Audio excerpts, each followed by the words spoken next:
bienvenidos a la segunda clase de mercados y tipos de bienes. Primero, vamos a hablar sobre los tipos de bienes que existen según distintas clasificaciones.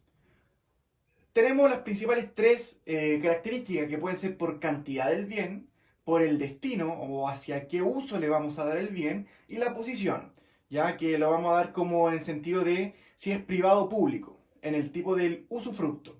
Usufructo hablamos de usar el bien para beneficio propio. En cantidad tenemos libres y económicos. Los libres son los que no tienen límite de uso. Un ejemplo de ello, o el más claro, es el aire el cual nosotros respiramos. Los económicos son todos los que son relativamente escasos o se colocan en el mercado.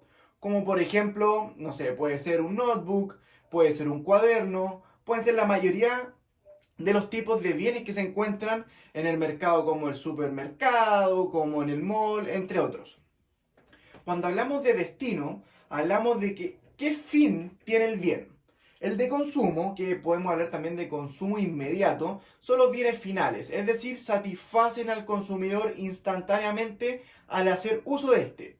Un ejemplo de ellos, por ejemplo, sería la ropa, es un bien final que satisface la moda, el gusto, entre otros. Con respecto a de producción, son tipos de bienes que nos sirven para producir otros tipos de bienes. El mejor ejemplo son materiales de construcción.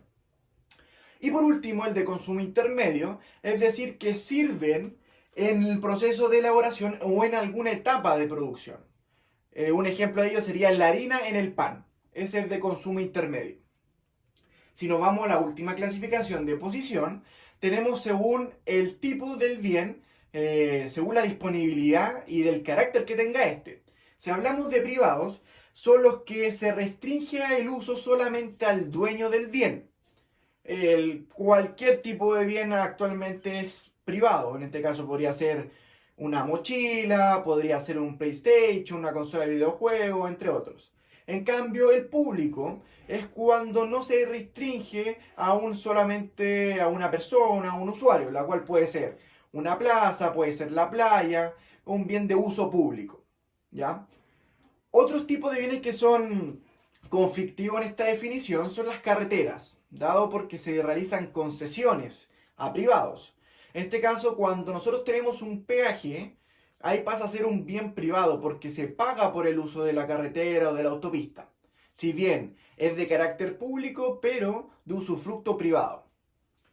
Luego, nosotros lo queremos tratar de introducir estos tipos de bienes a los distintos tipos de mercados. El que nosotros vamos a estudiar principalmente es el mercado competitivo, ya que tenemos el mercado no competitivo, tenemos el mercado eficiente y el mercado no eficiente. Dentro del mercado competitivo tenemos algunos supuestos básicos. Primero, un gran número de compradores y de vendedores. Segundo, ellos no tienen el poder para fijar un precio. Significa que el mercado autorregula el precio, se autoajusta. ¿Ya? ¿Qué quiere decir eso? Un productor no puede decir cuánto vale el bien X o el bien Y sin estar en este juego imaginario, esta interacción entre ambos agentes de mercado, como son los consumidores y productores. Además, se dice que ambos conocen información de las otras empresas, sus tipos de costos, su estructura de costos, entre otros, la cual en la realidad no es así. Pero ¿por qué hablamos de mercado competitivo si en la realidad no se da?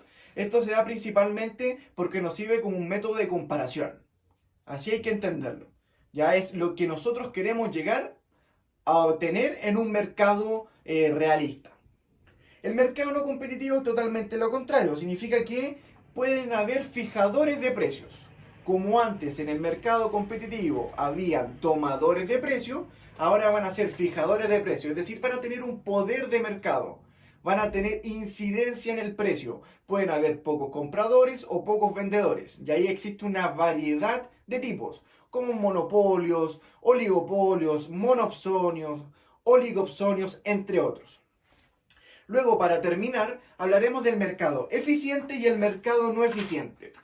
Cuando se habla de un mercado eficiente es cuando nos encontramos en el óptimo paretiano o el óptimo de Pareto.